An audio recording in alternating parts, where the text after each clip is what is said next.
Hello and welcome back to the channel. So in today's video, John is going to take you through 3 strategies that you may not have thought of that he used to help him break the 3-hour marathon mark. So without further ado, let's go find out how he did it. So the sub 3 marathon, something that is a massive target for many runners. And it was at one time for me too. In fact, so popular and so coveted is the idea of achieving a sub 3 marathon. One of the best Facebook running groups you'll ever find is devoted to the whole subject with that very title, Sub 3 Marathon. On reflection, not one of the best, but the best.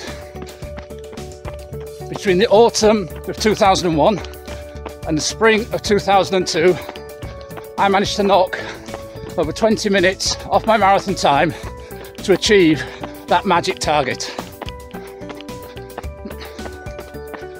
So if you troll around YouTube looking for advice on how to set a marathon PB, how to break sub 3, you'll find very many interesting, informative and high quality videos.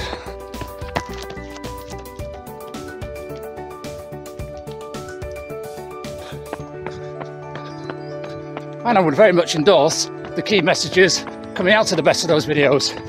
Consistency of training, progression in your training, thinking in training blocks with down weeks built in every 3 or 4 weeks.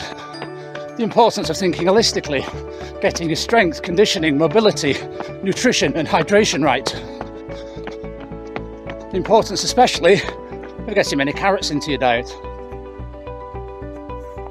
Perhaps the importance of finding yourself not disappearing down rabbit holes of too much advice overwhelming you.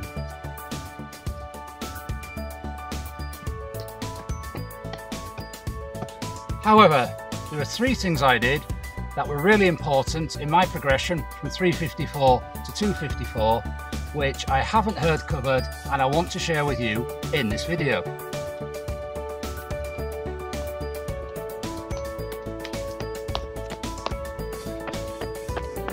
So these pieces of advice are things that applied very importantly to me at that time. You may take them or leave them. You may think, nah, not for me. And that's absolutely fair enough. I can't guarantee they'll make you into a 20-minute faster marathon runner. They don't come with a 9-carat guarantee.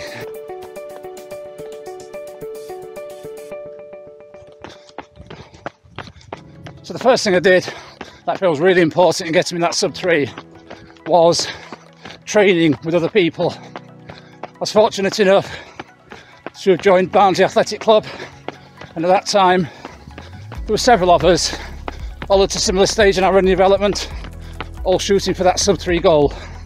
It meant a community of encouragement, yes, a little bit of rivalry, but positive rivalry, as we all pushed each other on to try harder, to run further, to get faster and to think smarter.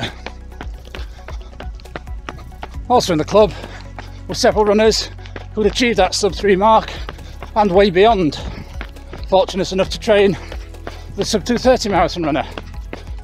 Perhaps more interestingly, there were also people in the club who trained quite hard and not hit that sub 3 target, and there were lessons to be learned from their training and their approach to marathon racing.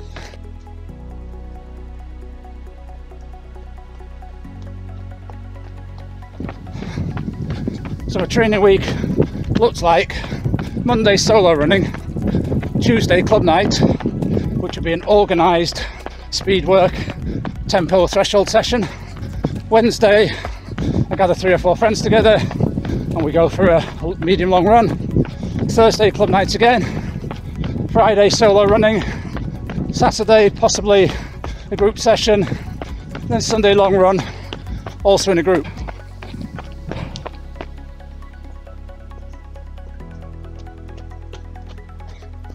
So club running, or group running, may not be everybody's cup of tea. You may think the club nights don't suit me. I have family commitments, I have work commitments, and that's absolutely fine, especially in this day and age with disaggregated work patterns, people working from home, and all sorts of other demands on life. It's easy to understand why running with other people may not be top of your priority list. But for me, it was an absolutely crucial ingredient in going from 3:15 to 2:54 in 6 months. So if you can't get yourself along physically to a running club, there are many virtual communities which you can take part in. I mentioned the Sub3 Marathon Facebook group. There are communities based around various YouTube running channels, communities based in various internet forums which may act as a substitute for club and group running. The Alps of delight, disagreement, who knows? So the second thing that was very important in that development, 3:14 down to 2:54, was racing frequently.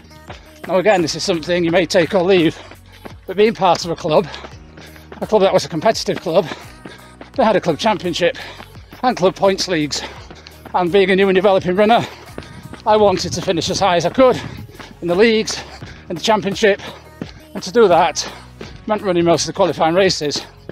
Now, I'm not saying choose loads of high profile races, club championship races, little club events, and taper and race everything flat out and burn yourself out, leaving your marathon at some 5-mile race in March. What I am saying is that racing frequently taught me everything I know about pace judgment, about mental preparation for races, about setting goals, setting realistic goals, gauging opposition in a race. So I think racing frequently was another important aspect that enabled me to nail that 2:54. In fact, I remember the Wednesday before that Sheffield Marathon 2002, it was a 5-mile road league race where you run for individual positions and points and positions for your club. Conventional wisdom would say avoid it like the plague, but I was persuaded by that sub 2:30 marathon runner that we could run it sensibly, cautiously, but progressively. I think we ran it just under 30 minutes that night, just under 6-minute miling. He went on to record, I think, a 2:35 marathon that Sunday, and I recorded a 2:54, so it seemed to work. And the final thing I did in those 6 months, and this was definitely an innovation that I hadn't done before, was to start running double days. And this came about really from 2 sources of advice that I sought. The first was clubmates, those very experienced runners. One day I'd run in the morning before work, not expecting to be able to get to club, but a change of plan meant I could go there. And I remember bounding up to one of the senior runners at the end of the evening saying, "I've just run a double, I ran 4 miles this morning and 9 miles this afternoon." And he went, "Ah lad, what do you think we all did in the 80s? So that firmly put me in my place, but made me think it's doable. These are just ordinary people with ordinary jobs, running twice a day. The second source that the idea of running doubles came from came actually the evening before that debut marathon of mine, that 3:14.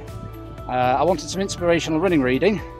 The running literature at the time, places like Runner's World, almost implied your head would fall off if you exceeded 30 miles a week. But I happened to pick up a book, a copy of which I still have today, by Ron Hill, The Long Hard Road, happened to be part 2.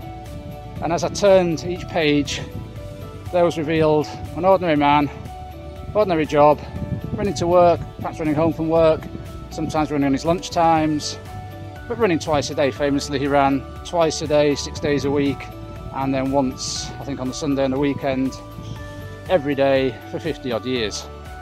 True inspiration, the most inspirational runner influence I came across. So I found that by running doubles, not only did my marathon time come down, my 10k time fell from I think about 38 minutes, 38:02, down to just over 35, and then beyond to 33s later that summer after the marathon. So on a typical training week, and I still have those diaries with me from that era, I would run twice every day, Monday, Tuesday, Wednesday, Thursday. I'll get up before work, I'd either have a 4-mile loop or a 5-mile loop in winter, 4 mile in summer, and I would also run a double at least once on Friday, Saturday and Sunday. Most often not Sunday, but occasionally it was. So I was running 12-13 times a week. That got my volume up to 80 plus. Now, as I said, this isn't for everybody. You might not have the time, you might have the inclination. You know, I see videos where people advocate running perhaps 4 times a week, and that's absolutely fine. If that's what suits the individual and their approach to running and their other commitments and their holistic approach to training. But for me, what worked in getting from a 314 to a 254 was that volume, that consistency, and the fact that in running doubles, my body was constantly burning fat. 4 or 5 mile run before work, it's burning fat throughout the morning. It's learning how to become a marathon runner. So we hope you've enjoyed this video, that you've taken something out of it. As I say, not all these tips are for everyone, but if you have got something out of it and it has provoked some thoughts, please consider giving this video a like. If you're new to this channel, we'd love you to subscribe. Please stick around. We produce regular running updates on our races, our training, and coming soon, our coaching too. So until next time, Keep on keeping on. keep on keeping on.